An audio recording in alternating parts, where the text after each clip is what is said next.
That is all I keep hearing about is Miss Rachel, Miss Rachel, Miss Rachel.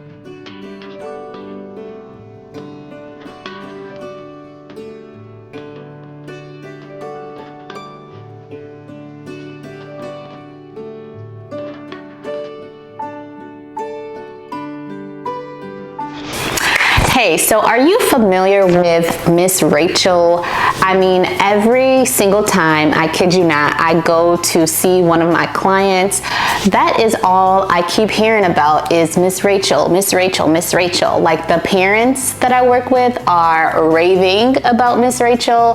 The kids that I work with, they are loving Miss Rachel. But then I thought to myself, I've never even watched Miss Rachel. I know who she is. I've seen like her face before, but I've never ever really sat back and investigated to kind of get my own take on Miss Rachel. And so that's exactly what I did. I sat down one day and I was like, you know what? Let me find out what Miss Rachel is all about so that I can form my own little review of Miss Rachel. And so that's exactly what I'm going to be talking to you about in this video is my thoughts about Miss Rachel. So hold on, let me rewind for a little bit because there may be some of you like me who didn't really know who Miss Rachel is or you don't really know who she is. So just very briefly, Miss Rachel is, I call her like a YouTube superstar, right? She has a YouTube channel for young toddlers and children, and it's all about like speech and language. You know, that is the foundation, that is the kind of like the premise of her channel is about helping young toddlers and kids learn skills to improve their speech and language. And no, I'm not a speech therapist, but I am an occupational therapist. And so I just wanted to kind of see exactly like what she was talking about and what I would think about her videos. So if you are not familiar with her, she has a YouTube channel and it's called Ms. Rachel. So that's her in a nutshell. So anyways, when I was sitting back and I was checking out Ms. Rachel's channels and some of her videos, I had some very good positive feedback. I found that her videos are very engaging. I see that they're very like interactive. They're very colorful, very animated. There's lots of singing. And I just thought like, you know what? I kind of see why all these parents and all these children are in love with Miss Rachel. I mean, it's very catchy. It is something that, I mean, I feel like if I was a younger child, I would have loved it because back in my day, we didn't have a Miss Rachel, but I had Barney, you know? So Barney was my go-to, was my all-time, one of my all-time favorite kids shows. And it was, you know, it didn't teach specifically on speech and language, but it taught so many other skills about just childhood and sharing and turn-taking and how to be with friends. And I feel like Miss Rachel's channel does some of that too. You know, she has some good storytelling ideas. She talks about being with friends and making friends. And she does all of that while also incorporating some speech and language skills and strategies in there.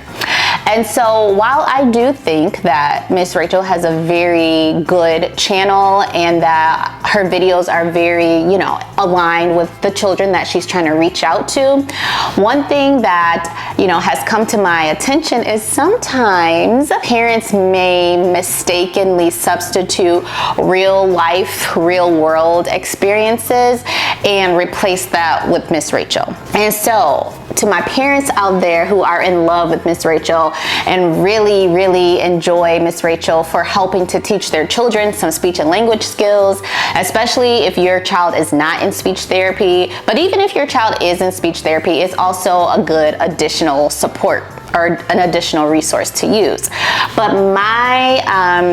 I'll say my opinion and my thought and my message to parents is that don't allow what your kids watch on Miss Rachel to substitute for that real life interaction, that real life experience. So if you are going to put Miss Rachel on for your child, I would recommend only a few minutes a day. You know, don't sit your child in front of the TV for hours and hours and hours and hours and be like, oh, Miss Rachel is teaching my child everything. And hey, that may be true. Your child child may be soaking things up from Miss Rachel like a sponge, but my advice to you is to also kind of repeat and mock and imitate some of those things that Miss Rachel is teaching your child, so that you can also know how to do some of those same things with your child as well. Because although they are getting that feedback from the TV, it's not the same type of feedback that they should get from another human being. So my recommendation is, if you're going to allow your child to watch Miss Rachel, you should also be watching Miss Rachel with your child, taking some notes and kind of seeing what you can do as a parent to also kind of give your child that same feedback, that same input, and that same learning experience, but it will be at a much higher learning level because it's reality versus something that's on the TV.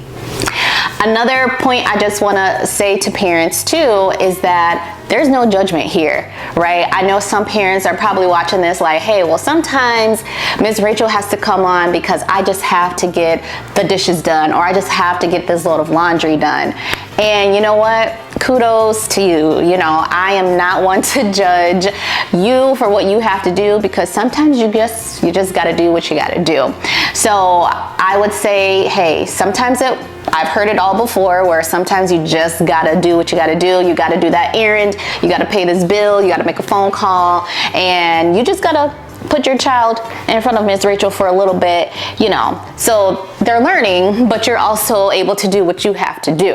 And I'm not saying there's anything wrong with that at all. What I am saying is, if Miss Rachel has slowly turned into your babysitter, then you may want to backtrack and find different times of day where you can actually interact with your child while watching Miss Rachel as well. Then I was also thinking, what do I think about Miss Rachel from an OT, or an occupational therapist perspective?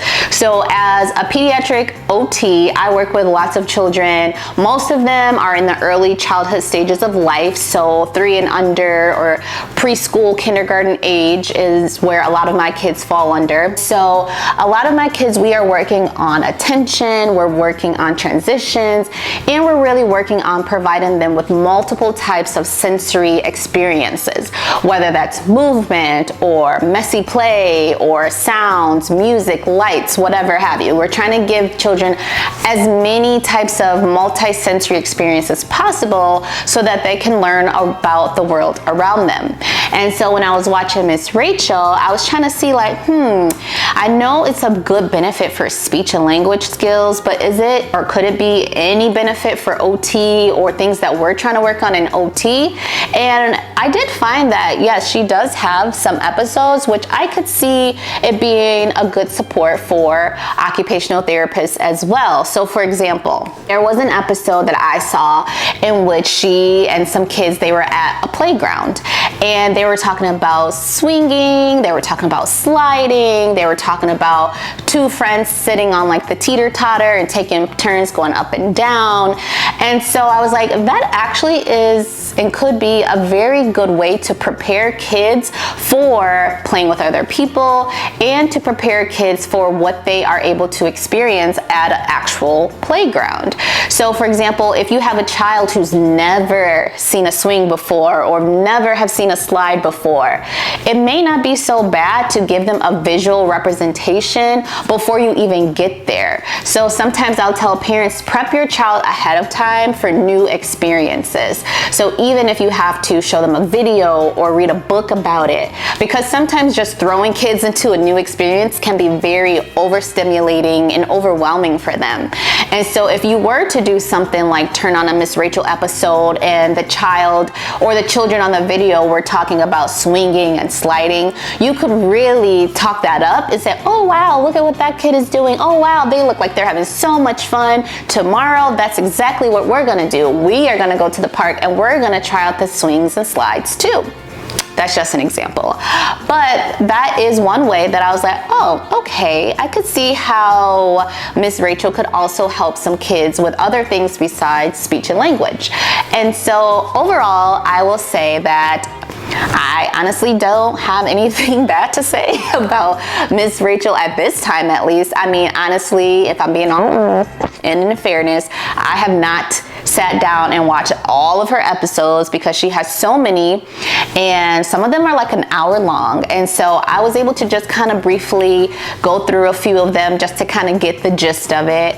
And like I said, from what I'm seeing, I see that it's pretty good. So I would just encourage you parents to be just proactive and be involved with your child watching her as well. So let me know your thoughts in the comment section below. Have you guys ever heard of Miss Rachel? Have you guys ever watched Miss Rachel? Do your children watch Miss Rachel? What do your children think about Miss Rachel? Do you sit down with your child and try to imitate some of the things that Miss Rachel does? Let's have a conversation about it in the comments below, because I'm very curious to hear what other people truly think about it. All right, guys, and if you are one that wants to continue to learn about sensory processing, autism, early childhood, occupational therapy, that is what my channel is all about.